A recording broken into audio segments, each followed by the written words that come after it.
برادران ملت اسلامی، السلام علیکم ورحمۃ اللہ وبرکاتہ۔ الحمد للہ الحنان المنان الذي خلق الانسان وعلمه البیان، والصلاة والسلام على رسوله سید الانس والجان وعلى آلہ واصحابہ ذوی الخیر والاحسان، اما بعد فاعوذ باللہ من الشیطان الرجیم، بسم اللہ الرحمن الرحیم۔ یا قوم ادخلوا الارض المقدسة التي كتب الله لكم ولا ترتدوا على ادباركم فتنقلبوا خاسرین۔ صدق اللہ مولانا العظیم وبلغنا رسوله النبی الامین المتین المختار الکریم، ونحن على ذلك من الشاہدین والشاکرین والحمد للہ رب العالمین۔ بارگاہ رسالت معاب صلی اللہ تعالی علیہ وسلم میں درود پاک کا ہدیہ پیش کریں۔ اللہم صلی علی سیدنا و مولانا محمد معدن الجود والکرم وآلہ واصحابہ الکرام وابنہ الکریم وبارک وسلم صلاۃ دائمۃ سرمدا ابدا۔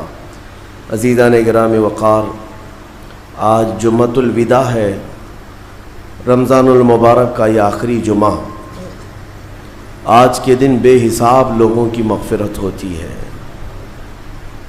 رمضان المبارک میں جتنے لوگ بخشے گئے ہر رات، ان ساری راتوں میں جتنے بخشے گئے ان کے برابر آج کے دن مغفرت ہوتی ہے۔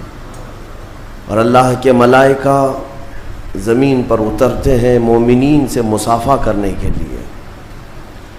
اور ہمارے لیے حسن اتفاق یہ ہے کہ کل لیلۃ القدر بھی تھی، اور اسی کا 27واں روزہ جمعۃ الوداع کی شکل میں ہمیں ملا ہے۔ قرآن جس کے بارے میں فرما رہا ہے تنزل الملائکۃ والروح فیہا باذن ربہم من کل امر، یعنی لیلۃ القدر کے بارے میں اللہ فرماتا ہے کہ تم کیا جانو کہ لیلۃ القدر کیا ہے؟ 1000 راتوں سے افضل ایک رات ہے، جس رات اللہ نے اپنا قرآن اپنے حبیب پر اتارا، بلکہ قرآن کو لوح محفوظ پر اتارا گیا لیلۃ القدر میں پہلی بار، ایک بارگی اللہ نے اپنے علم پاک سے لوح محفوظ پر اتارا۔ اور پھر اس سورہ میں یہ فرمایا گیا کہ جبرائیل امین اور سارے فرشتے اترتے ہیں، تنزل الملائکۃ والروح فیہا، اس رات کو اترتے ہیں، اور پوری رات وہ اللہ تبارک و تعالیٰ کے حکم سے سلام بھیجتے رہتے ہیں مومنین کو۔ میرے عزیزو، قرآن کی صاف آیت میں اگر دیکھا جائے، جبرائیل سید الملائکہ ہیں، رسول ملائکہ میں بھی افضل ہیں، یعنی تمام فرشتوں کے سردار۔ ان کا کام پچھلے انبیاء اکرام علیہ السلام کو اللہ کے پیغامات پہنچانا، یہاں تک کہ میرے آقا صلی اللہ علیہ وسلم کی زندگی میں بھی۔ تو حضور کی زندگی پاک میں آپ کا آنا جانا کثرت سے ہوتا رہا، وہی لے کر آتے، پیغامات لے کر آتے، لیکن آپ کے بعد پھر کوئی نبی نہیں آئے گا۔ حضور پاک صلی اللہ علیہ وسلم کے بعد اب کوئی نبی آنے والا نہیں قیامت تک۔ پھر جبرائیل حضور پاک صلی اللہ علیہ وسلم کی ظاہری وفات کے بعد اگر جبرائیل امین اس زمین پر کبھی آتے ہیں تو وہ صرف لیلۃ القدر میں آتے ہیں، آج بھی آتے ہیں۔ میرے عزیزو، یہ معاملہ فجر کے طلوع ہونے تک چلتا ہے، حتی مطلع الفجر۔ اور آج کا یہ جمعہ ہمارے لیے بہت اہمیت کا حامل ہے کہ ہماری بخشش کا اللہ تبارک و تعالیٰ کی بارگاہ میں ایک سنہرا موقع ملا ہوا ہے۔ ہم سب کو آج جمعہ کے غروب سے پہلے توبہ کرنی چاہیے اور گڑ گڑا کر اپنی مغفرت کا سوال کرنا چاہیے، لیکن ساتھ ہی میرے عزیزو، حالات کے تناظر میں اس آخری جمعہ کو عالمی طور پر یوم بیت المقدس کے نام سے منایا جاتا ہے۔ ہر سال رمضان کا جو آخری جمعہ ہوتا ہے وہ یوم قدس ہوتا ہے، یوم القدس۔ بیت المقدس کی بازیابی کی یاد میں اور اس کی عیسائی میں آج کا دن پوری دنیا کے مومنین مناتے ہیں. فادرز ڈے ہے, مدرز ڈے ہے, یعنی چلڈرنز ڈے ہے, پتہ نہیں کون کون سے ڈے ہے, لیکن بیت المقدس کا جو دن ہے وہ رمضان المبارک کے آخری جمعہ کو.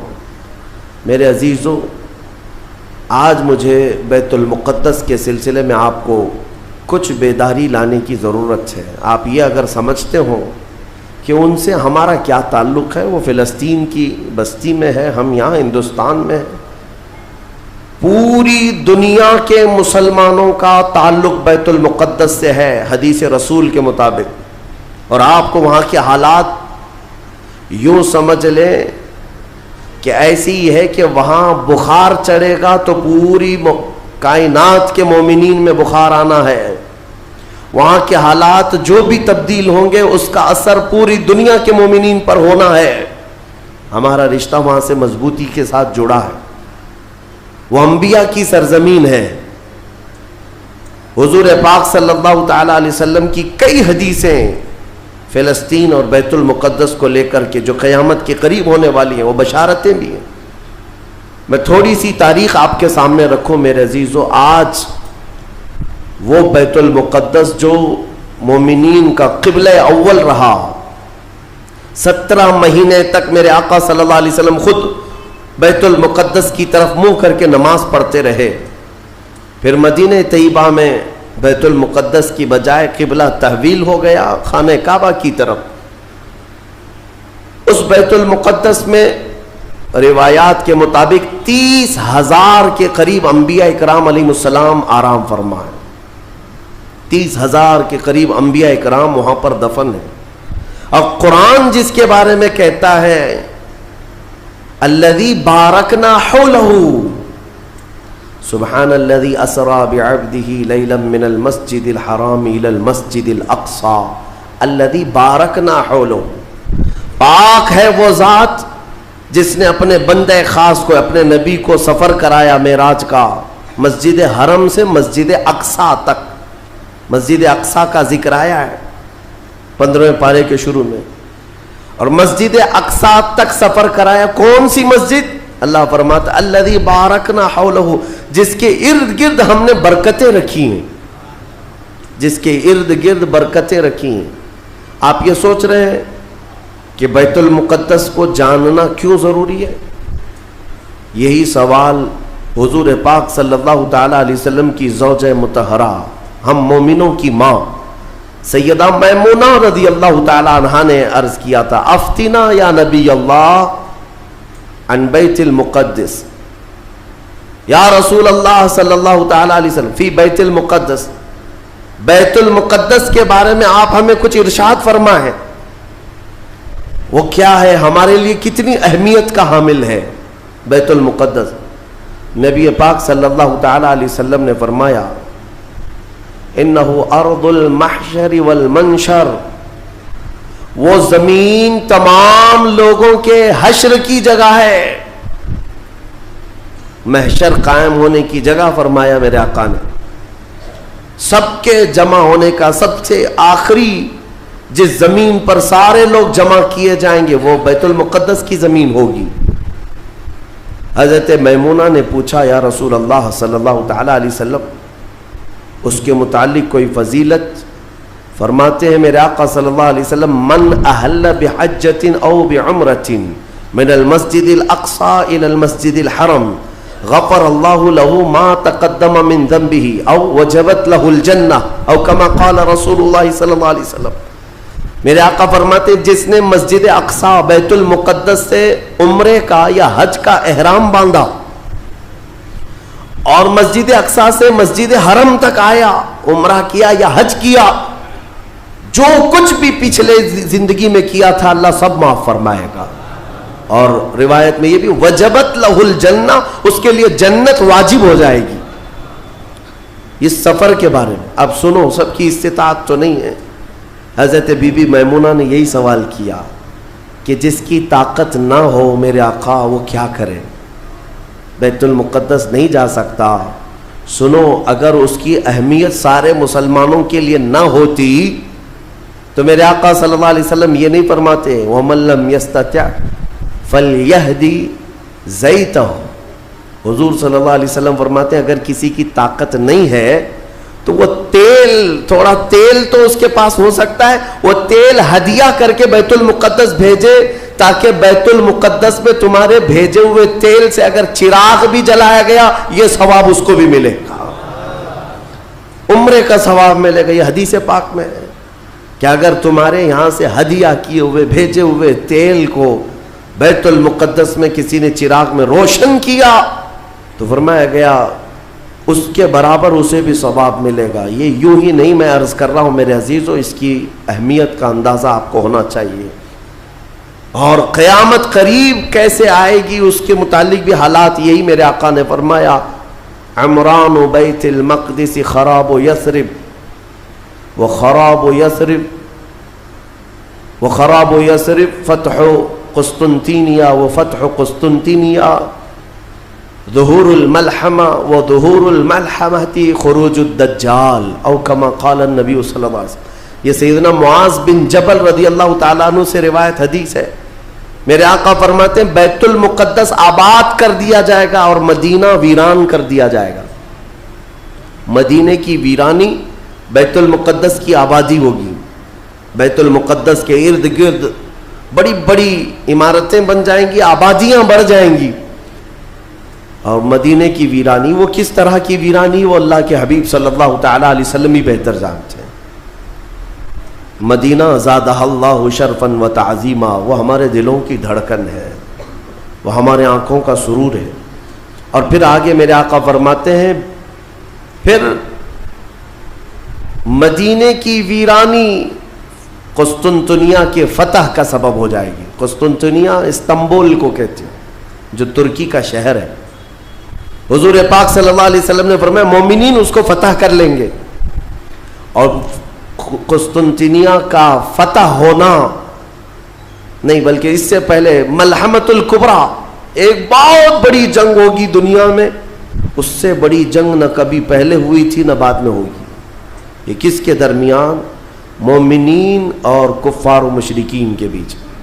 اس جنگ کی جگہ بھی میرے آقا نے بیان فرمائی، وہ ملک شام ہوگا، وہ دمشق کے قریب میدان میں جنگ ہوگی. تمہارے خلاف لڑنے والے 80 جھنڈوں کے نیچے آئیں گے اور ہر جھنڈے کے نیچے 12,000 کی فوج ہوگی، یعنی تقریباً 9,60,000 کی فوج صرف مومنین سے لڑنے کے لیے حاضر ہوگی ایک میدان. اس میں جو مومنین مسلمان جتنے جائیں گے وہ کتنی تعداد ہے وہ اللہ بہتر جانے، لیکن میرے آقا نے فرمایا پہلے دن 1/3 حصہ میدان چھوڑ کر بھاگ جائے گا مسلمانوں کا. اور حضور پاک فرماتے ہیں وہ پورے روئے زمین کے سب سے بدترین لوگ ہوں گے، ان کی توبہ کبھی نہیں قبول ہوگی. جو میدان چھوڑ کر بھاگ چکے ہوں گے ان کی توبہ کبھی نہیں قبول ہوگی. دوسرے دن 1/3 جماعت 1/3 جماعت مومنین کی شہید ہو جائے گی، سب قتل ہو جائیں گے. اور حضور فرماتے ہیں وہ روئے زمین کے سب سے اعلیٰ قسم کے شہداء ہوں گے، سب سے افضل شہداء ہوں گے. اور میرے آقا صلی اللہ علیہ وسلم فرماتے ہیں 1/3 حصہ مسلمانوں کا باقی ہوگا، اللہ رب العزت اسی ٹکڑے کو فتح عظیم عطا فرمائے گا، فتح سے ہمکنار ہوں گے. اور اس کے بعد قسطنطنیہ فتح ہوگا. قسطنطنیہ فتح ہوتے ہی دجال ظاہر ہو جائے گا، دجال کا خروج ہوگا پوری دنیا میں. لیکن یہ بڑی جو علامتیں میرے آقا نے بیان فرمائی کہ دجال کا ظاہر ہونا، اس بڑی جنگ کا ہونا، یہ قسطنطنیہ کا فتح ہونا، ان سب کی اسٹارٹنگ کہاں سے ہوگی؟ وہ بیت المقدس سے. اس لیے بیت المقدس کو سمجھنا ہمارے لیے بہت ضروری ہے. آج یہودیوں کے تسلط میں ہے بیت المقدس، ان ظالم اور غاصب یہودیوں کے پنجوں میں ہے بیت المقدس. اور یہ آج کی مارکہ آرائی نہیں ہے. بیت المقدس کے اندر یہ مارکہ آرائی، جھڑپیں ایک دوسرے کے ساتھ پچھلے 4000 سال سے چل رہی ہیں، آج کی نہیں ہے. یہ 4000 سال پرانی تاریخ ہے بیت المقدس کی.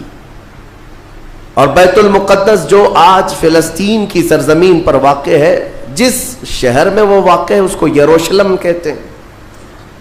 اور یہ حضرت ابراہیم علیہ السلام کا آباد کیا ہوا ہے.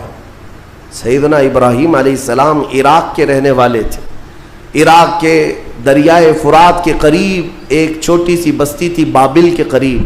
وہاں سے ہجرت کر کے ابراہیم علیہ السلام فلسطین آئے اور وہاں ان کی اولاد ہوئی. ابراہیم علیہ السلام پوری دنیا میں 2 مقدس سرزمینوں کو آباد کرنے والے نبی ہیں. حضرت ابراہیم علیہ السلام سے ایک بیٹے پیدا ہوئے اسحاق علیہ السلام. اسحاق علیہ السلام کو حضرت ابراہیم علیہ السلام نے فلسطین میں آباد کر دیا. اور دوسرے بیٹے ابراہیم علیہ السلام کے سیدنا اسماعیل علیہ السلام، اور حضرت اسماعیل علیہ السلام کو مکۃ المکرمہ میں آباد کیا. ابراہیم علیہ السلام کے 2 بیٹے 2 مقدس سرزمینوں کو آباد کرنے والے ہیں. ایک مکہ کو آباد کرتے ہیں اور ایک فلسطین بیت المقدس کو آباد کرتے ہیں. اور بنی اسرائیل اسی خاندان کو کہتے ہیں. ابراہیم علیہ السلام کے نیچے جو خاندان آیا حضرت یعقوب علیہ السلام کی اولاد، اور تقریباً سارے انبیاء کرام علیہ السلام جو بنی اسرائیل کے ہیں وہ اسی فلسطین کی سرزمین میں پیدا ہوتے رہے یا پھر ہجرت کر کے وہیں آئے. بڑے بڑے اگر نبیوں کا نام میں اگر ذکر کروں یہ سب فلسطین میں ہیں. حضرت ابراہیم علیہ السلام، حضرت اسحاق علیہ السلام، حضرت یعقوب علیہ السلام، حضرت یوسف علیہ السلام، حضرت داؤد علیہ السلام، حضرت سلیمان علیہ السلام، حضرت زکریا علیہ السلام، حضرت موسیٰ علیہ السلام، حضرت عیسیٰ علیہ السلام، حضرت یحییٰ علیہ السلام، یہ سب کے سب وہیں بیت المقدس کے ارد گرد آباد. وقت کے جلیل القدر پیغمبر اولیاء بلکہ یہ رسولان اعظام ہیں، یہ سب فلسطین کی سرزمین پر آباد رہے. اس سے آپ اندازہ کر سکتے ہیں کہ وہ زمین کتنی برکت والی ہوگی، وہ زمین کتنی متبرک ہے. اور اس زمین کی چھوٹی سی اگر میں آپ کو تاریخ بتاؤں تو ابراہیم علیہ السلام کی اولاد کے آباد ہونے کے بعد بنی اسرائیل یہ سرکش قوم ہے بنی اسرائیل.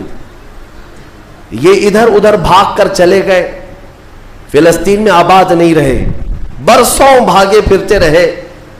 پھر موسیٰ علیہ السلام کا جب زمانہ آیا تو اللہ تعالیٰ نے آپ کو حکم دیا، اے موسیٰ آپ اپنی قوم کو لے کر اس ارض مقدس میں جائیں. مقدس سرزمین، قرآن میں بھی اللہ نے اس کو مقدس سرزمین فرمایا.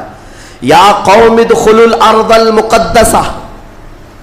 موسیٰ علیہ السلام نے کہا ہے میری قوم چلو مقدس زمین پر جاتے ہیں، اور پیٹ پھیر کر بھاگنا مت ورنہ خسارے میں آؤ گے، نقصان میں آؤ گے. جو اس مقدس سرزمین سے پیٹ پھیر کر بھاگے گا وہ بڑے گھاٹے میں رہے گا. قرآن کا فرمان ہے. ان کی قوم جو ہے موسیٰ علیہ السلام کی، اس نے جواب کیا دیا جانتے ہیں؟ بیت المقدس کی طرف موسیٰ علیہ السلام بلا رہے تھے تو وہاں ایک دوسری قوم آباد تھی، قوم عمالقہ. وہ اونچے چوڑے لوگ تھے، بڑے ہٹے تگڑے لوگ تھے. موسیٰ علیہ السلام کی قوم گھبرا گئی اور کہا کہ ہم نہیں آئیں گے. قالوا انا لن ندخلها ابدا ما داموا فيها. جب تک یہ قوم اس سرزمین پر ہے ہم نہیں آئیں گے. موسیٰ علیہ السلام بلانے لگے، چلو ان سے لڑائی کریں گے، اللہ تعالیٰ فتح عطا کرے گا. تو انہوں نے کہا اذهب انت وربك فقاتلا انا هاهنا قاعدون. موسیٰ آپ اور آپ کا خدا جا کر اس قوم سے لڑے، ہم بیٹھ کر دیکھیں گے لڑائی کیسی ہوتی. ان کی قوم کا جواب یہ تھا. تو موسیٰ علیہ السلام نے اللہ رب العزت کی بارگاہ میں اپنا عذر پیش کیا تو رب تعالیٰ نے فرمایا، اللہ تعالیٰ نے اب سزا کے طور پر اس قوم کے اوپر فرماتا ہے فَإِنَّهَا مُحَرَّمَةٌ عَلَيْهِمْ 40 سَنَةً يَتِيهُونَ فِي الْأَرْضِ. اب 40 سال تک ان میں کا کوئی بندہ اس مقدس سرزمین پر داخل نہیں ہو سکے گا. اللہ نے حکم فرمایا 40 سال ان پر یہ زمین حرام کر دی گئی، وہی بنی اسرائیل پر اندر آ نہیں سکو گے اس بیت المقدس پر. اور اس کے بعد رب تعالیٰ نے فرمایا یہ بھٹکتے رہیں گے 40 سال. یتیہون فی الارض، میدان تیہ، یہ صحرائے سینا آج بھی مصر کے وادیوں میں ہے. ہم گئے دیکھیں پہاڑیوں کا ایک سلسلہ ہے، 100 کلومیٹر دور تک چین ہے پہاڑیوں کی، پہچان نہیں پائیں گے اگر کسی ایک پہاڑی کے بیچ میں چھوڑ دیا جائے تو زندگی پر بھٹکتا رہے.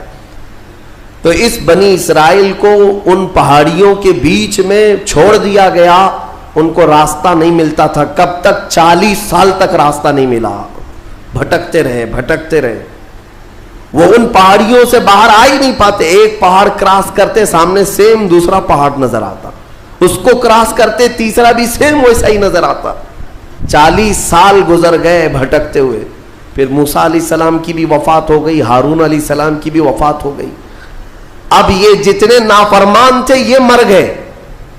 ان کی جو نئی نسل آئی، چھوٹے جو بچے تھے، اب وہ جوان ہوئے تو ان کی سوچ مثبت تھی، فکر اچھی تھی.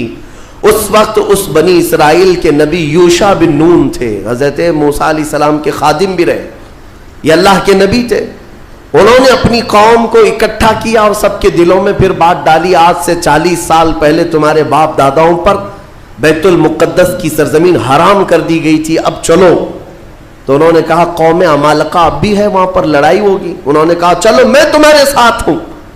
جب وہ نکلے بیت المقدس کے راستے پر، وہی ہٹے کٹے لوگوں سے ان کا مقابلہ ہوا، قوم عمالقہ سے.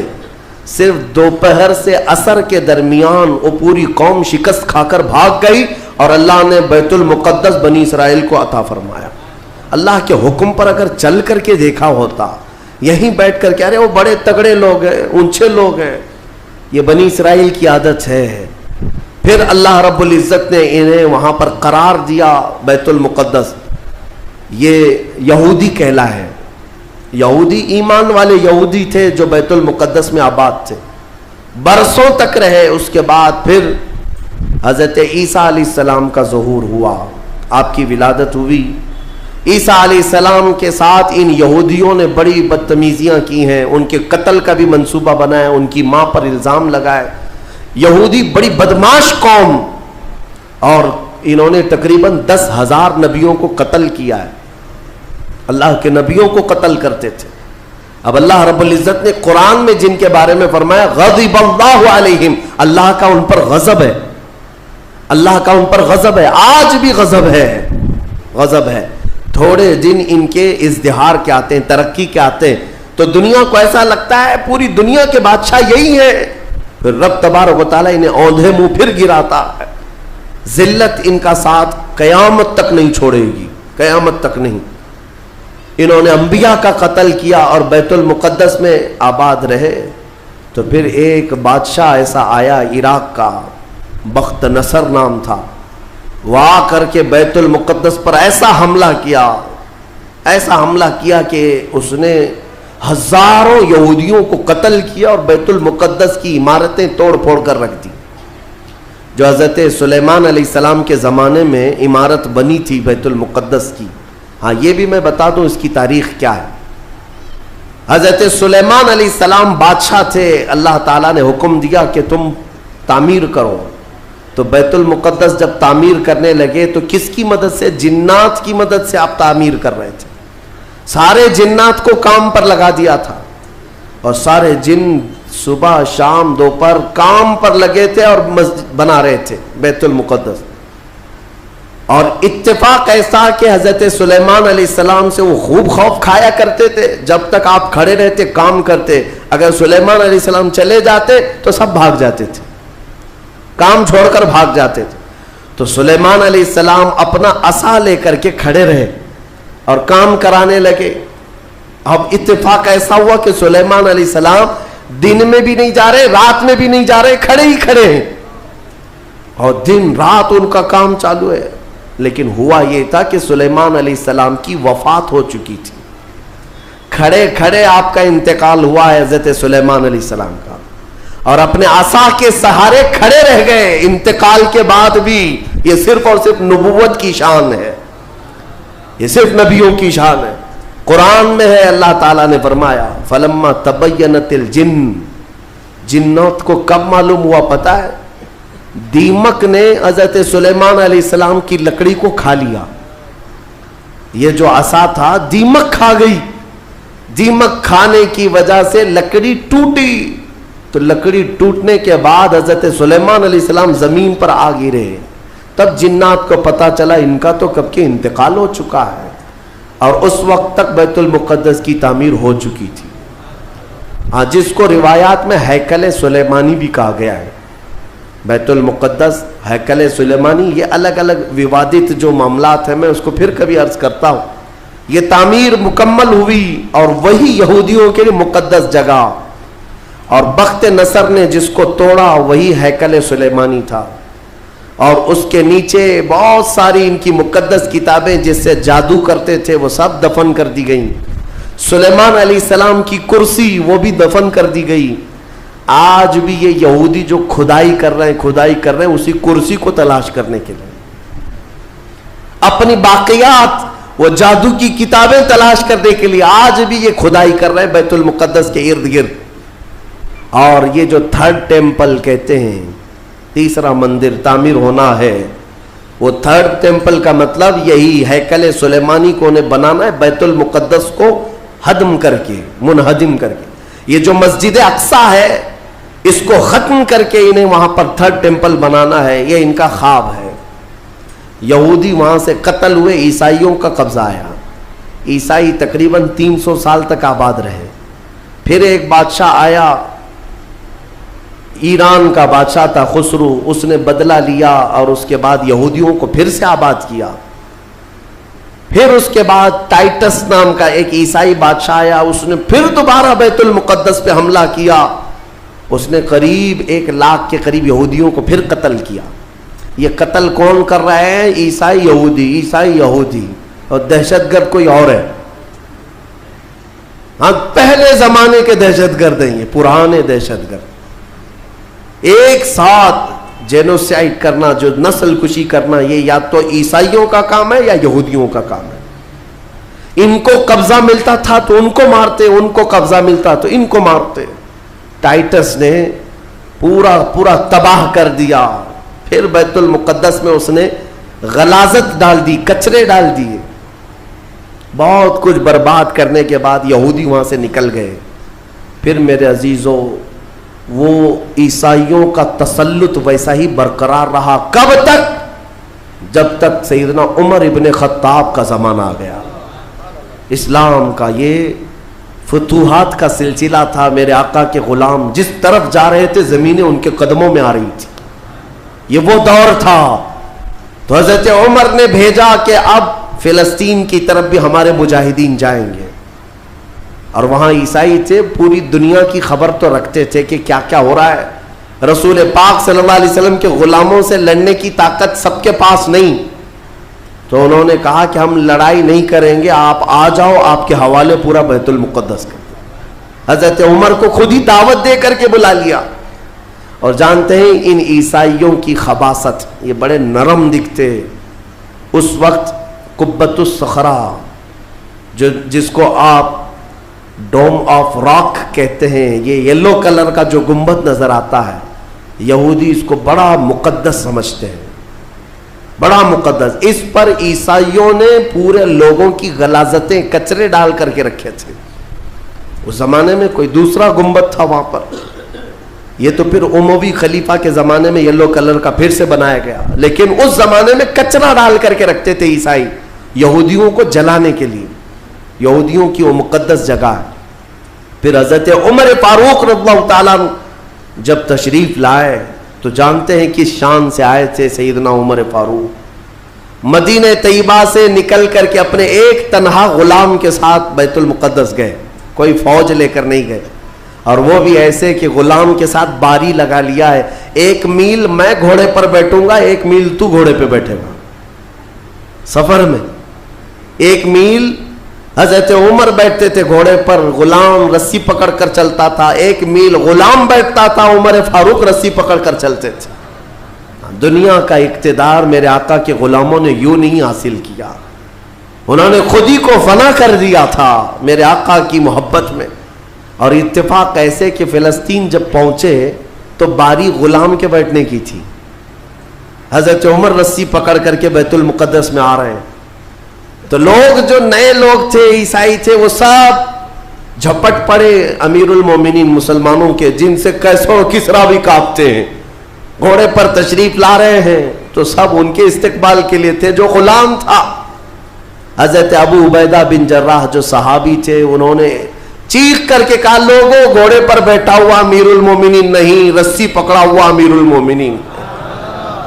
اس شان سے وہ آئے اور اپنے ہاتھوں سے اس گنبد کے اوپر موجود پوری غلاظت کو حضرت عمر نے صاف کیا تھا.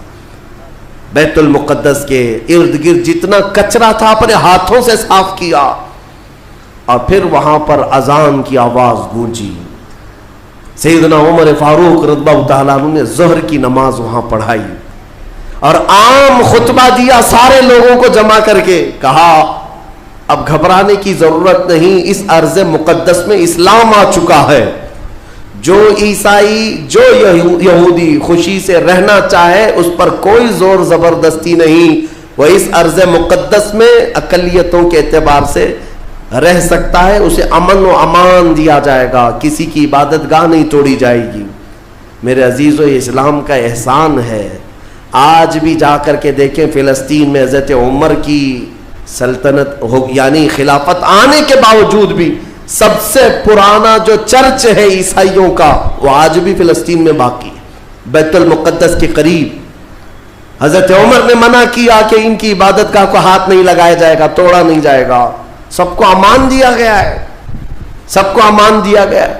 اگر ایسے ہی ہمارا تسلط ہر جگہ ہو اور ہم مندروں کو توڑنے والے ہوتے تو 700 سالوں میں پتہ نہیں کیا کیا صاف کر چکے ہوتے. اسلام اس کی تعلیم دیا نہیں، تمہیں آزادی دی ہے کہ جو تمہارے ماتحت ہیں انہیں اپنی عبادت کرنے دے دیا جائے. ذمیوں کو جو اپنے دین میں قائم رہنا چاہتے ہیں انہیں چھوڑ دیا جائے گا، انہیں مارا نہیں جائے گا. حضرت عمر فاروق رضی اللہ تعالیٰ عنہ کے زمانے سے لے کر بیت المقدس مکمل اسلام کے دائرے میں رہا. یہ تقریباً 200 سال تک چلا، تقریباً 200 سال تک.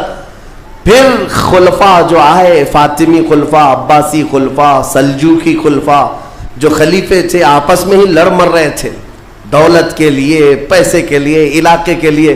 ان کی آپسی لڑائیوں کی وجہ سے دوبارہ کمزوری آئی مسلمانوں کے درمیان، اور پھر سے صلیبی طاقتیں عیسائیوں کا پھر سے غلبہ ہو گیا. پھر سے بیت المقدس کو انہوں نے ہڑپ لیا. پھر 100 سال تک بیت المقدس پر ان کا راج چلتا رہا، 100 سال تک. پھر انہوں نے یہودیوں کو مارا اور بیت المقدس میں جتنے مسلمان تھے سب کو عیسائیوں نے قتل کیا تھا.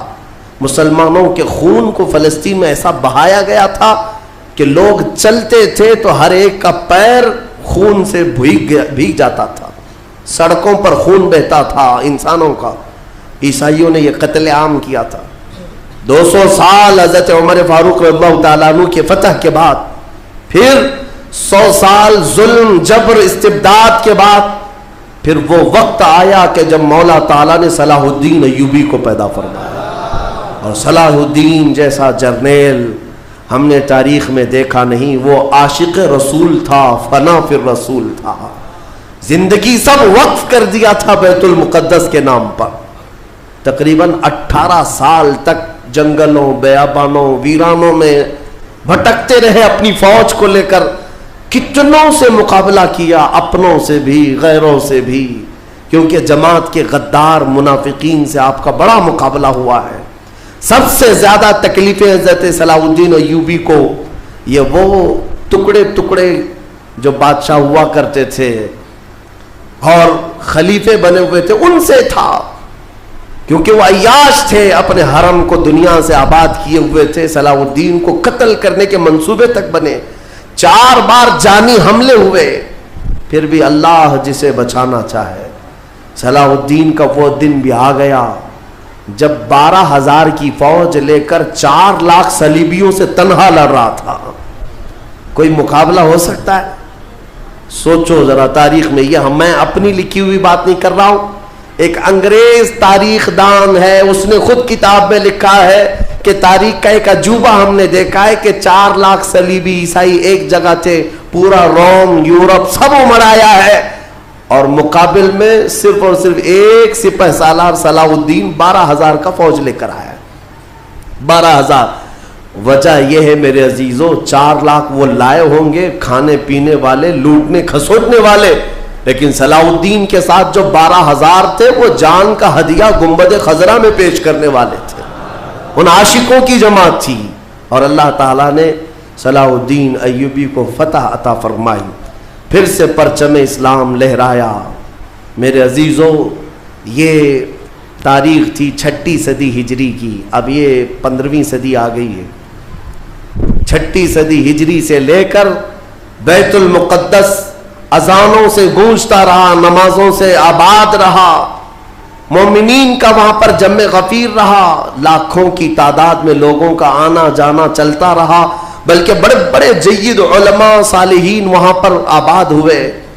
امام غزالی رحمۃ اللہ تعالیٰ علیہ کر کے کتنے لوگوں کو اللہ نے ولایت ہے کہ بیت المقدس 800 سال کے قریب ہو گئے صلاح الدین ایوبی کو واپس لائے ہوئے, لیکن پچھلے 100 سال سے پوری دنیا کے یہودیوں کے اندر ایک یہ فکر پیدا ہوئی کہ ہماری ایک ریاست ہونی چاہیے, ہمارا ایک ملک ہونا چاہیے. یہ مارے مارے پوری دنیا میں پھر رہے تھے. ہٹلر نے ان کو مارا تو امریکہ میں چلے گئے, امریکہ میں مارے گئے تو برطانیہ میں گئے, برطانیہ سے فرانس میں گئے, جگہ جگہ یہ تھوڑے تھوڑے تھوڑے آباد ہوتے رہے. اور اس کے بعد پھر ان کے اندر ایک تحریک پیدا ہوئی 18ویں صدی عیسوی میں کہ تمہاری اپنی ایک ریاست ہونی چاہیے. تو ان کی اپنی ریاست, اتنا اپنا ملک چاہیے کہاں, وہی مقدس زمین جو تمہارے باپ داداؤں کی, کیونکہ یہودی یعقوب علیہ السلام کی اولاد میں اپنے آپ کو کہتے ہیں.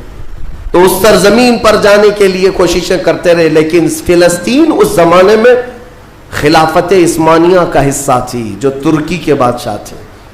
ترکی کے انڈر میں فلسطین آتا تھا, تو وہاں پر ان کی مجال نہیں تھی. لیکن ہوا یہ کہ 1914 سے 1918 کے بیچ میں فرسٹ ورلڈ وار ہوئی, دنیا کی سب سے بڑی جنگ, پہلی جنگ عظیم, جس میں ترکیوں نے جرمنی کا ساتھ دیا اور ہار گئے برطانیہ انگلینڈ کے مقابل میں. تو ہارنے کی وجہ سے ہوا یہ کہ ترکی کی ساری خلافت ختم ہو گئی, خلافت عثمانیہ کے ٹکڑے ٹکڑے ہو گئے. 50 ملکوں پر ان کی اکیلی حکومت تھی, سب ٹکڑے ہو گئے. ترکی کو سب ختم کر دیا گیا, خلافت ختم کر دی گئی. یہ 1920 میں خلافت ختم کر دی گئی, اور پھر برطانیہ انگلینڈ کے تسلط میں, اس کے قبضے میں فلسطین بھی آیا. یہ وہ زمانہ تھا جب ہمارا انڈیا بھی انگلینڈ کے انڈر میں تھا, ہمارا بھارت بھی. برطانیہ ہر ملک فتح کرتے ہوئے اپنے اندر لیتے جا رہے تھے, یہ انگریزوں کی عادت تھی. تو فلسطین بھی ان کے اندر میں تھا. تو اب ان لوگوں نے یہودیوں کے لیے ایک عام اعلان کیا, ڈکلیریشن آف بالفور کہا جاتا ہے, ایک بالفور اعلامیہ, جس میں اعلان کیا گیا کہ دنیا بھر کے جو بھی یہودی ہیں وہ ہجرت کر کے یہاں آئے, انہیں گھر دیا جائے گا. 1921 سے پھر فلسطین میں ایک چھوٹی سی بستی میں ان کو بسایا گیا. 4000 لوگ پہلے آئے, 4000 لوگ آئے. پھر یہ ہجرت کا سلسلہ چلتا رہا یہاں تک کہ 1947 میں ان کی آبادی 36 لاکھ کے قریب ہو گئی. 30-35 لاکھ سے بڑھ کر کے آگے بڑھ گئے. اور اس کے بعد پھر 1948 میں ان ظالموں نے اقوام متحدہ UN کی مدد سے یہ اعلان کر دیا پوری دنیا میں کہ اب یہ فلسطین نہیں ہے, اس کا آدھا حصہ اسرائیل ہے, یہ ہمارا ملک ہے. بات در حقیقت یہ تھی کہ UN میں, اقوام متحدہ میں یہ بل پاس ہوا تھا کہ یہودیوں کو بھی رہنے دیا جائے, مسلمانوں کو بھی. اس فلسطین کے 2 ٹکڑے کیے جائیں گے, ایک مسلمان فلسطین بنائیں گے اور ایک یہودی اسرائیل بنائیں گے. آج بھی یہ اقوام متحدہ UN کا یہ بل آج بھی موجود ہے. اقوام متحدہ سے یہ بل پاس ہوا, یہودی تو مان گئے لیکن پورے عرب کے مسلمان اس کے خلاف تھے کہ عربوں کے بیچوں بیچ ایک یہودی ریاست کیسے قائم ہو سکتی ہے, یہ ہمارا مقدس معاملہ ہے, مقدس سرزمین سے ہمارا تعلق ہے.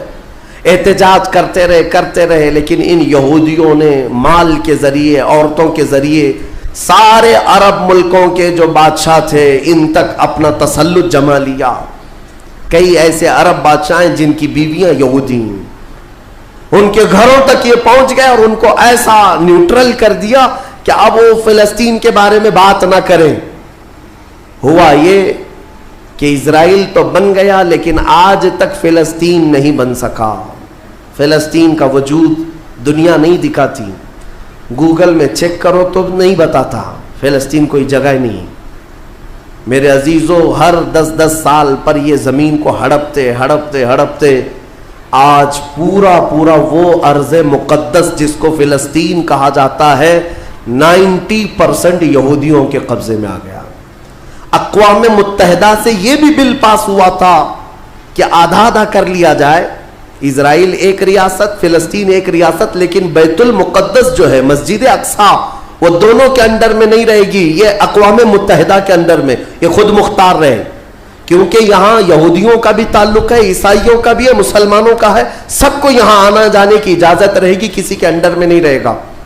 یہ پاس ہوا تھا، لیکن آج حالات یہ ہے کہ اس بیت المقدس کی دیواروں پر، دروازوں پر یہ وحشی ظالم اسرائیلی بندوق تانے آج بھی کھڑے ہوئے، یہ جسے اندر جانے دیں وہ جائے گا۔ پوری دنیا اپنی آنکھوں سے دیکھ رہی ہے ان کی خیانت، ان کی غداری کو، لیکن کوئی ایک جملہ تک نہیں کہتا کہ اسرائیل دہشت گرد ہے۔ آپ کو میں ایک آنکڑے اگر بتاؤں تو آپ کے رونگٹے کھڑے ہو جائیں۔ انہوں نے فلسطین کے مسلمانوں میں سے اب تک 2.5 لاکھ صرف بچوں کو قتل کیا ہے ان اسرائیلیوں نے۔ آج بھی یہ ڈیٹا موجود ہے، انٹرنیٹ پہ موجود ہے، بڑی ویب سائٹ سے انہوں نے شو کیا ہے۔ اقوام متحدہ کی بھی رپورٹ موجود ہے کہ فلسطین کے کتنے مارے گئے۔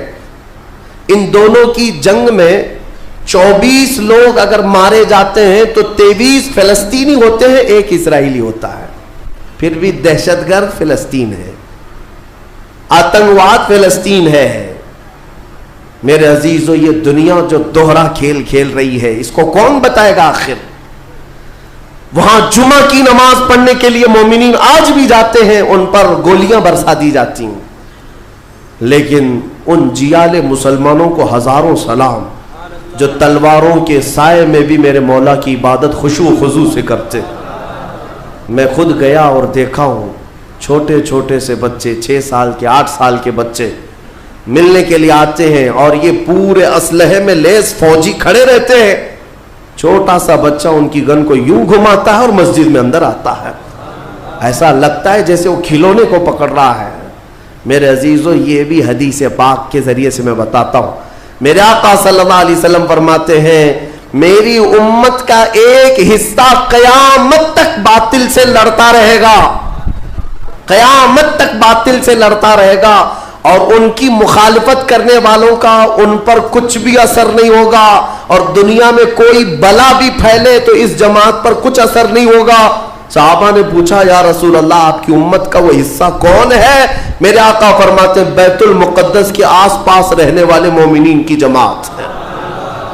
ان کی فضیلت میں میرے آقا نے فرمایا قیامت تک لڑتے رہیں گے، قیامت تک، اور ان کی خلاف کرنے والوں کا ان پر کچھ بھی اثر نہیں ہوگا۔ اور ہم دیکھ رہے ہیں، ارے بڑی بڑی عمارتیں ایک بم سے گرا دیا، دوسرے دن ان کے آس پاس ان کی گاڑیاں بھی چل رہی ہیں، دکانیں بھی چل رہی ہیں، بازار بھی چل رہا ہے۔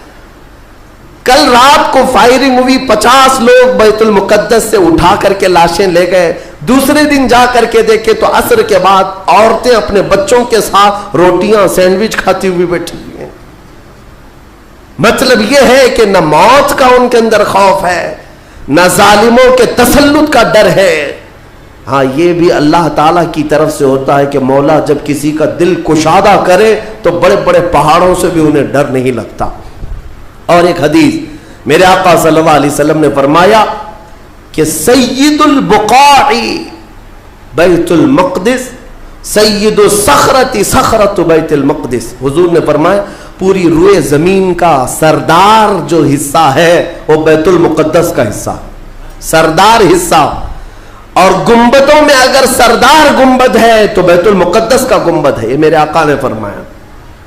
اور حضور فرماتے ہیں تم دیکھنا کہ اخیر زمانے میں سارے لوگ اس زمین کی طرف ہجرت کر جائیں گے، جب ایسی ہجرت کا وقت آ جائے حضور فرماتے ہیں فَلْزَمْهُمْ تم لازم پکڑ لینا اس جماعت کے ساتھ چلے جانا، کیونکہ خیر پوری دنیا میں صرف وہی ہوگا اور کہیں نہیں ہوگا۔ اور آج جو حالات دیکھ رہے نا، یہودیوں کا تسلط ہے، ان کا قبضہ ہے، میرے عزیزوں چند دنوں کی بات ہے۔ میں قرآن سے اور حدیث سے، وقت ہوتا تو میں آج، چونکہ یہ جمعۃ الوداع ہے اور یوم قدس کے نام سے پوری دنیا آج منا رہی ہے، اس لیے میں نے تمہارے سامنے یہ باتیں رکھی ہیں۔ بیت المقدس کیا ہے؟ بیت المقدس کے بارے میں میرے آقا صلی اللہ علیہ وسلم نے فرمایا یہ ہمیشہ اب یہودیوں کے تسلط میں نہیں جائے گا، یہ میرا یقین ہے۔ دنیا ٹل سکتی ہے مگر میرے مصطفیٰ کا فرمان نہیں ٹلے گا۔ میرے آقا نے اگر فرمایا ہے تو وہ ہو کر رہے گا۔ حضور فرماتے ہیں خراسان سے ایک جماعت آئے گی، خراسان سے۔ خراسان یہ افغانستان اور ایران کا کچھ حصہ ہے، جس کو پرانے زمانے میں خراسان کہا جاتا تھا۔ میرے آقا فرماتے ہیں خراسان سے کالے جھنڈے لے کر کے ایک جماعت نکلے گی، اور وہ اتنی تیزی سے بڑھتی ہوئی بیت المقدس کی طرف آئے گی کہ دنیا کی کوئی حکومت اور کوئی طاقت ان کا راستہ نہیں روک سکے گی، اور وہ جھنڈے سیدھے لا کر بیت المقدس پر گاڑ دیں گے۔ تنصب بإیلیا، میرے آقا فرماتے ایلیا یہ بیت المقدس کی سرزمین کو کہتے ہیں، جھنڈے وہاں گاڑ دیے جائیں گے۔ اور حضور اکرم صلی اللہ تعالی علیہ وسلم نے یہ بھی فرمایا جب تم دیکھنا کہ یہ یروشلم بیت المقدس دار الخلافہ بن جائے، دار الخلافہ کا مطلب راجدھانی، حکومت کرنے کی جگہ بن جائے، میرے آقا صلی اللہ علیہ وسلم فرماتے ہیں فقط دنت الزلازل والبلایا والامور، حضور فرماتے ہیں تو پھر دیکھنا بڑے بڑے زلزلے آئیں گے دنیا میں۔ جب یروشلم کو راجدھانی بنا دیا جائے، دار الخلافہ، بڑے بڑے زلزلے آئیں گے دنیا میں، والبلایا، اور بہت ساری بلائیں پھیلیں گی پوری دنیا میں۔ یہ وائرس یہ کنٹینیو آئیں گے، یہ مت سمجھنا کورونا چلا گیا، ہاں یہ سب اب کنٹینیو آنے والی ہیں بلائیں، پوری دنیا میں بلائیں پھیل جائیں گی، اور اتنے بڑے بڑے معاملات ہوں گے جن کو تمہارے کانوں نے سنا نہیں ہوگا۔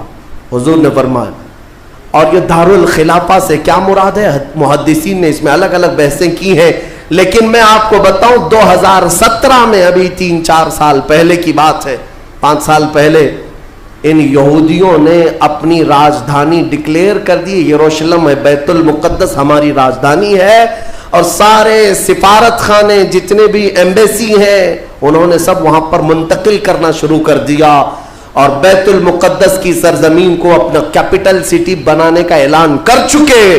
اور میرے آقا کی حدیث صادق آ رہی ہے، جب وہ راجدھانی بنے گی اب بڑے بڑے زلزلے ہوں گے، اور پوری دنیا میں بلائیں پھیلیں گی، اور بڑے بڑے معاملات ہوں گے، اور پھر اس کے بعد میرے آقا صلی اللہ علیہ وسلم فرماتے ہیں ایک دور ایسا آئے گا کہ اللہ ان کو ذلیل و رسوا کر کے اس زمین سے نکالے گا، اور ایک امام برحق کے جھنڈے تلے مومنین جمع ہوں گے۔ پوچھا گیا وہ امام برحق کون ہوگا؟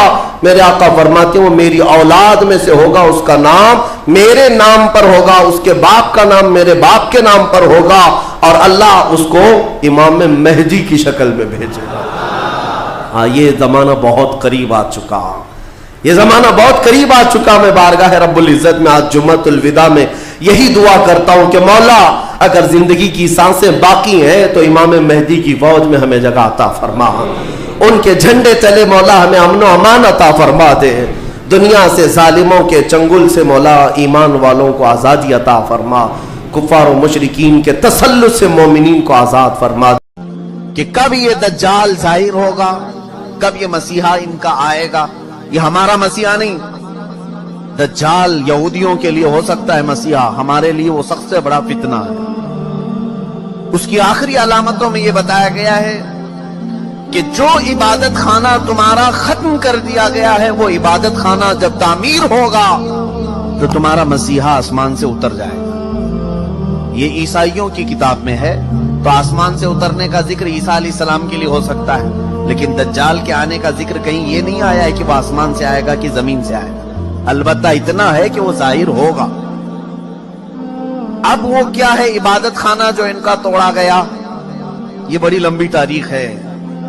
آج جہاں پر بیت المقدس ہے، مسجد اقصی، اس کے قریب میں روایات میں یہ ملتا ہے کہ یہ در حقیقت سیدنا سلیمان علیہ الصلوۃ والتسلیم نے تعمیر کیا تھا۔ حضرت داؤد علیہ السلام نے کام شروع کیا اور اس کی تکمیل ان کے بیٹے حضرت سلیمان علیہ السلام نے مکمل کی، اور قرآن پاک میں اس کا ذکر بھی ہے۔ سورہ احزاب میں اللہ تعالیٰ نے اس کی تعمیر کا ذکر بھی فرمایا، حتیٰ کہ جنات نے اس کو تعمیر کیا ہے، مسجد اقصی۔ اسی کے ساتھ میں ایک ہیکل تھا، ایک بڑا قلعہ تھا، سلیمان علیہ السلام نے اس کو اپنی حکومت کا دارالخلافہ بنایا تھا، یعنی اس زمانے کی وہ پارلیمنٹ تھی، اور سارے اس زمانے میں جو یہودی تھے، اہل ایمان یہودی، ان سب کی عبادت کا وہ مرکز تھا۔ یہودیوں کے لیے پہلے ہر جگہ عبادت کرنے کی اجازت نہیں تھی، ان کے لیے مخصوص عبادت خانے تھے۔ یہ تو امت مصطفیٰ کی خصوصیت ہے، جہاں بھی زمین پاک ہے اللہ نے ہمیں عبادت کی اجازت عطا فرمائی، لیکن ان کے لیے ایسا نہیں، جو مخصوص جگہ ہے وہیں جا کر کے پڑھنا ہے۔ تو ہیکل سلیمانی اس کو کہا جاتا ہے، ہیکل سلیمانی جو حضرت سلیمان علیہ السلام نے بنایا تھا۔ توجہ چاہوں گا، بہت قریب میں آ رہا ہوں آپ کے۔ یہودیوں کی پہلے سے فطرت میں خرابی رہی ہے، سرکشی رہی ہے، پہلے سے یہ قتل و غارت میں مصروف رہے، بے شمار انبیاء اکرام کو انہوں نے قتل کیا ہے، بہت سارے انبیاء اکرام علیہ السلام کا قتل کرتے تھے، وہ بھی قرآن پاک میں۔ تو ان کی نافرمانیاں جب حد سے بڑی تو اللہ تعالیٰ نے ان پر ایک ایسے ظالم و جابر کو مسلط کیا کہ وہ بادشاہ ان کو پوری طرح سے ایسا ڈسٹروائے کیا، وہ بابل کا تھا، عراق کا بادشاہ تھا، ختم کر دیا، یہاں تک کہ جو ہیکل سلیمانی تھی اسے توڑ پھوڑ دیا، اچھی طرح سے توڑا، توڑ کر کے تھوڑی بہت دیواریں باقی چھوڑ کر چلا گیا۔ یہودیوں کا قتل عام ہوا، کئی 100 سال گزرے، اس کے بعد ایران کا ایک بادشاہ جو ان کا ہمدرد نکلا، اس کو خسرو بھی کہتے ہیں، یہ بادشاہ نے یہودیوں کا ٹیمپل دوبارہ بنا کر کے دیا، دوبارہ بنایا، اور دوبارہ یہ ٹیمپل اس کو انگلش میں کہتے ہیں، جو ان کا ہولی ٹیمپل ہے، ہیکل سلیمانی ہے، دوبارہ اس کی تعمیر کیا۔ اور پھر کئی 100 سال گزرے، پھر ایک بادشاہ ہرکیولس جس کو یہ کہتے ہیں، ہرقل اعظم، اس نے، یہ عیسائی تھا، یہودیوں پر حملہ کیا، پھر اس ٹیمپل کو توڑ دیا، اور ایسا توڑا کہ اس کی ایک اینٹ بھی باقی نہیں رکھی، ساری چیزیں ختم کر دی۔ اس میں بہت ساری چیزیں جو نایاب تھیں، جیسے تابوت سکینہ جس کا ذکر قرآن میں ہے، ایک صندوق تھا پچھلے نبیوں کے پاس، وہ موسیٰ علیہ السلام کے پاس بھی تھا، جس میں حضرت آدم علیہ السلام کا عصا تھا، بہت سارے نبیوں کے تبرکات تھے۔ بنی اسرائیل اس صندوق کو لے کر چلتے تھے ہر جنگ میں، کبھی بھی جنگ میں جانا ہو تو وہ صندوق لے کر جاتے تھے، اس کو تابوت سکینہ کہتے ہیں، اسے رکھ کر کے دعا کرتے تھے، اللہ ان کو فتح عطا کرتا تھا۔ وہ تابوت بھی ختم کر دیا گیا تھا، وہاں سے غائب ہو گیا تھا، ہرکیولس کے زمانے میں سب ختم ہوا، ٹیمپل دوسری مرتبہ ڈسٹروائے ہوا ہے، ڈیمولش کر دیا گیا ہے۔ یہ بات آپ کے دماغ میں رہے، 2 مرتبہ تعمیر ہوا اور 2 ختم کر دیا گیا، ہیکل سلیمانی۔ اس کے بعد صدیاں گزر گئیں، رسول کریم صلی اللہ تعالی علیہ وسلم کی تعلیمات نے دنیا کو روشن کیا، اور پھر عیسائیوں کا قبضہ جو بیت المقدس پر تھا، سیدنا عمر فاروق رضی اللہ تعالیٰ عنہ کے زمانے میں ان سے بھی اس مقدس مسجد کو آزاد کرایا گیا، اور مسجد اقصی مسلمانوں کا اس وقت سے لے کر کے ایک مقدس مقام بن کر رہی، کب سے؟ حضرت عمر فاروق رضی اللہ تعالیٰ عنہ کے زمانے سے آج تک۔ ہاں، بیچ میں ایک مرتبہ اور عیسائیوں نے اس پر غلبہ کیا تھا، تو سلطان صلاح الدین ایوبی رحمت اللہ علیہ نے بھی اس مسجد اقصی کو آزاد کرایا، اس کے بعد سے آج تک۔ لیکن اس کا کیا، جو ٹیمپل جو ٹوٹی، اب میں قریب آپ کے نتیجہ ریزلٹ کے قریب آ رہا ہوں۔ جس عبادت خانے کو یہودی بہت مقدس مانتے تھے، ہیکل سلیمانی، یہ 2 مرتبہ ٹوٹ گیا ہے۔ اب سنیے کہ ان کی بشارتوں میں یہ تک لکھا گیا ہے، جس وقت تم اپنا عبادت خانہ تیسری مرتبہ تعمیر کرو گے، تمہارا مسیحا آ جائے گا۔ اب اخبارات اٹھاؤ، اب انٹرنیٹ پر جا کر یہ بھی سرچ کرو، تھرڈ ٹیمپل کیا ہے۔ میں نے یہ بھی پڑھا کہ ابھی کی نیوز ہے کہ اسرائیل میں یہ اعلان کیا گیا ہے کہ ہم تھرڈ ٹیمپل بنانے جا رہے ہیں۔ تھرڈ ٹیمپل کیا ہے؟ وہی ہیکل سلیمانی جس کے لیے یہ 70 سال سے فلسطینیوں کا قتل عام کر رہے ہیں، اور کتنی سرنگیں انہوں نے کھود کر کے دیکھی ہیکل سلیمانی کی باقیات کو ڈھونڈنے کے لیے۔ اب جلدی جلدی میں آ رہا ہوں، یہودیوں نے ابھی اپنے اخبارات میں یہ بھی اعلان کیا کہ ان کو تابوت سکینہ بھی مل گیا ہے۔ جو تابوت سکینہ غائب تھا وہ مل گیا، اور اس کے علاوہ وہ جگہ بھی مل گئی جہاں پر ہیکل سلیمانی تعمیر تھا۔ اب ان کو یہ خبر ہو گئی، آپ کو یہ ایگریمنٹ بھی میں یاد دلاؤں کہ آج سے 70 سال پہلے سن 1948 کے قریب جب بیت المقدس کے قریب یہودی جا کر رہنے لگے، اسرائیل ایک ملک کی شکل میں آیا، تو ایک ایگریمنٹ عرب ملکوں کے ساتھ یہ پاس ہوا تھا کہ یہ جہاں چاہیں رہیں اسرائیل میں، لیکن بیت المقدس کو ہاتھ نہیں لگائیں گے اور مسلمانوں کو جانے سے نہیں روکیں گے۔ تو انہوں نے سائن بھی کیا تھا، اور ان کا خیال یہ تھا کہ بیت المقدس الگ چیز ہے، ہمارا ہیکل سلیمانی الگ چیز ہے۔ لیکن اب جا کر انہیں یہ خبر ملی کہ ٹامب آف راک جس کو کہتے ہیں، جو پیلا گنبد مسجد اقصی کا دکھتا ہے، اب یہودیوں نے یہ اپنی تحقیقات میں کہا ہے ہیکل سلیمانی وہی تھا جہاں یہ ٹامب آف راک بنا ہوا ہے۔ اب ان کے لیے نہایت ضروری ہو گیا ہے کہ بیت المقدس کو شہید کر دیا جائے۔ ٹامب آف راک جس کو کہتے ہیں، یہ پیلا گنبد، قبۃ الصخرہ اس کا نام ہے، اس کو شہید کر دیا جائے، اور اس کا اعلان ہو چکا۔ اور چوتھی ایک اور بشارت سن لیجیے، جہاں پر مسجد اقصی قائم ہے یہ یروشلم۔ میں ان تمام باتوں کو جو پیش کر رہا ہوں، قانونی اعتبار سے بہت سارے لوگ سمجھتے ہیں ان پیچیدگیوں کو، جس نے بھی یہودیوں کے متعلق بات کی ہے اس کا قتل کر دیا جاتا ہے، مار دیا جاتا ہے۔ میں بار بار اس کا اعتراف کرتا ہوں، مجھے اس کی پرواہ نہیں۔ ہاں، اس کی پرواہ ضرور ہے کہ میں امت مصطفیٰ کو ان کی امانتیں سپرد کر کے جاؤں۔ کتمان علم حرام ہے۔ چوتھی ایک اور بشارت ان کے متعلق یہ آئی ہے کہ کب آئے گا ان کا مسیح دجال۔ یہ بھی کہا گیا ہے کہ یروشلم میں جب تمہاری حکومت کا سینٹر ہوگا تب تمہارا مسیح اتر کر آ جائے گا، تمہارا مسیحا آ جائے گا۔ اب تک اسرائیل کا کیپٹل سٹی یروشلم نہیں تھا، آج تک نہیں تھا۔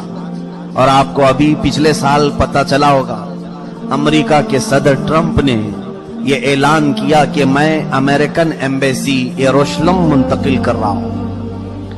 جو اسرائیل میں اس کی ایمبیسی تھی، ظاہر سی بات ہے ایمبیسی وہاں ہوتی ہے جہاں ملک کی کیپٹل سٹی ہوتی ہے، راجدھانی۔ دلی میں سارے ملکوں کی ایمبیسیاں موجود ہیں، سفارت خانے دلی میں ہوتے ہیں۔ اسی طرح سے اسرائیل کے اندر جتنے بھی ملکوں کی ایمبیسیاں ہیں وہ تل ابیب میں تھیں، تل ابیب۔ لیکن اب اسے منتقل کر کے، ٹرانسفر کر کے یروشلم میں لایا گیا، اور یہ اس بات کا اعلان ہے کہ یروشلم اب یہودیوں کا مرکز حکومت بننے جا رہا ہے 2019 میں۔ یہ اعلان ہوگا کہ 2019 میں یروشلم اب پورے ہندوستان، پورے اسرائیل کا مرکز ہوگا، کیپٹل سٹی ہوگا۔ اور یہ ان کی بشارتوں میں لکھا گیا ہے کہ جس وقت یروشلم تمہارا دار الخلافہ بن جائے، دار الحکومت بن جائے، مسیحا تمہارا آنے والا۔ بیت المقدس جس جگہ پر واقع ہے اس کا گوگل میپ اگر نکالا جائے تو گوگل میپ میں سے بیت المقدس کو ہٹا کر کے تھرڈ ٹیمپل کی عمارت رکھی گئی، مجوزہ ابھی بنی نہیں ہے، لیکن اس کی عمارت پیش کر کے دکھایا گیا پوری دنیا کو۔ اب ان یہودیوں کو خوف نہیں کسی سے، اس لیے کہ ہر عرب ملک کے بادشاہ میں انہوں نے اپنی زبان رکھی ہے۔ ہر عرب ملک کا بادشاہ ان کا پٹھو بنا ہوا ہے، ان کا خادم ہے۔ اب انہیں یقین ہے کہ مسلمانوں کی طرف سے آواز نہیں آنے والی ہے، ہم نے سبوں کو خرید لیا ہے۔ آپ کو یہ تک خبر نہیں ہوگی کہ تقریباً اسلامی ممالک نام سے جتنے آج جانے جاتے ہیں، ہر مسلمان بادشاہ کے گھر میں یہودی عورتیں پہنچی ہوئی، ان کی بیویاں یہودیاں ہیں۔ تھرڈ ٹیمپل بنانا یہ کوئی معمولی کام نہیں تھا، لیکن وہ بنانے کے سارے پروجیکٹ تیار کر لیے۔ اب وہ کوئن بھی انہوں نے بنا دیا، وہ بھی میں نے دیکھا کہ اس میں داخل ہونے والے کے لیے وہ کوئن لینا ضروری ہے، سونے کا یا چاندی کا سکہ ہے، جس پر وہ تھرڈ ٹیمپل کی فوٹو بھی کہ وہ کوئن جس کے پاس ہوگا وہی ڈال کر کے اس کے اندر جائے گا. یہ سب تیاریاں ہیں, ساری تیاریاں ہیں, اور یہ ساری تیاریاں اپنے ایک مسیحا کے آنے کے لیے وہ کر سکتے ہیں. تف ہے ہماری زندگی پر کہ ہم اپنے نبی کو ان سے زیادہ چاہتے ہیں, لیکن اپنے نبی کی ملاقات کے لیے کوئی ایک بندہ بھی گناہ چھوڑنے کو تیار نہیں. عزیزان گرامی وقار, اب یہ جو اگلے سال آنے والے ہیں, یہ میری ذمہ داری تھی, میں نے آپ کو بتا دیا. الرٹ ہونا تمہارا کام ہے, آگاہ ہونا تمہارا کام ہے. اب بھی اگر نہ سنبھلو گے تو علامہ اقبال نے بہت پہلے یہ کہا تھا, نہ سنبھلو گے تو مٹ جاؤ گے اے ہندی مسلمانوں, تمہاری داستان تک نہ رہے گی داستانوں.